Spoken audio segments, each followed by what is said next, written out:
So I think some people in the city just see us as an alternative school who's serving a particular group of students. But I wish people understood what's really happening to the students that we are able to touch and work with. The high school I went to before mine, they didn't really care too much. It was like, hey, do this, and that was it, or you just had to figure it out. They cared more about him just playing football. His academics really didn't matter too much. So that's why I decided to make a change. It's 4 nephews. The first one was having challenges. I read an article about See Forever and Maya Angelou. It was a small school, and they had a lot of different things that he may be interested in. I said, well, let's try it.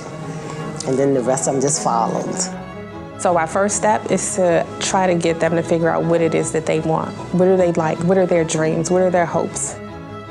SEL, or social emotional learning, is the way that we assist students in navigating difficult situations in their lives. We teach students how to make healthy decisions, how to regulate themselves, how to pick good friends, improve their social skills, etc. So the first year, he was just trying to find himself, I guess trying to see what he could get away with. That's what he did. My teachers, they kept pushing me. They had my phone number. They was like, just keep doing it. I was like, okay.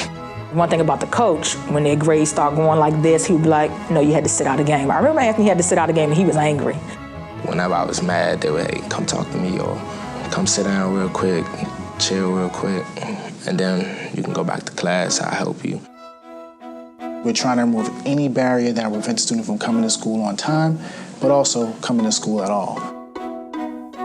We find what exactly is getting in the way of the student being successful, and if it's attendance, we drill down on that. If it's mental illness, then we find supports in-house, and we also outsource as well to make sure that there isn't any gap in services. That's the magic of the work, trying to figure out for each kid what they need and how to get them to get to where they're trying to go.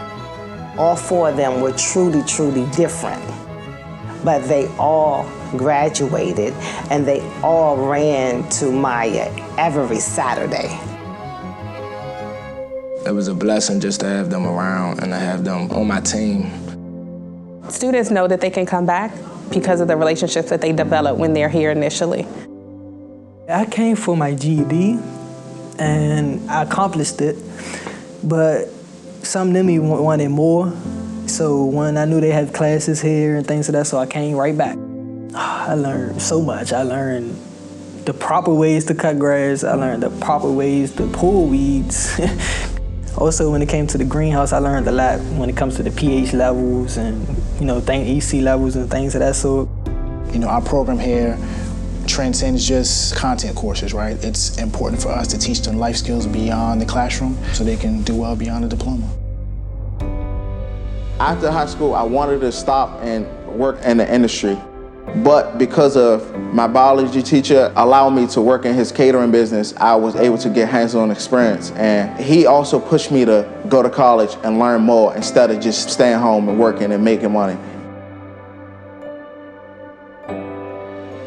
A clear indicator that we're not the place that suspends them without just cause is because of the expensive model that we have, frankly.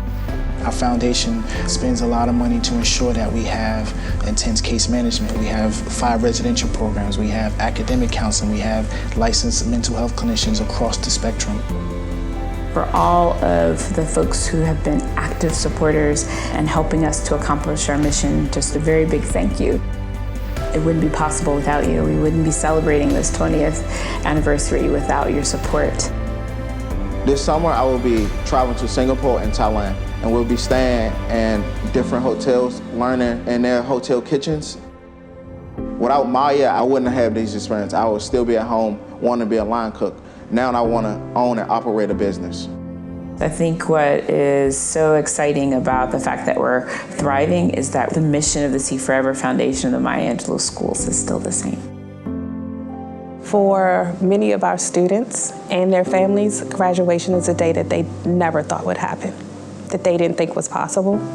And so it is, for many, a dream come true. I am a proud parent, because everybody kept saying he can't do it, he's not gonna do it. And he did it. He's still doing it. I can never give them what they have given to me and my family, to have 4 African American young men graduate from high school. My favorite probably comes from her poem that I really want all of our kids to understand, that they are bringing the gifts that their ancestors gave. They are the dream and the hope of the slave. They rise, they rise, they rise.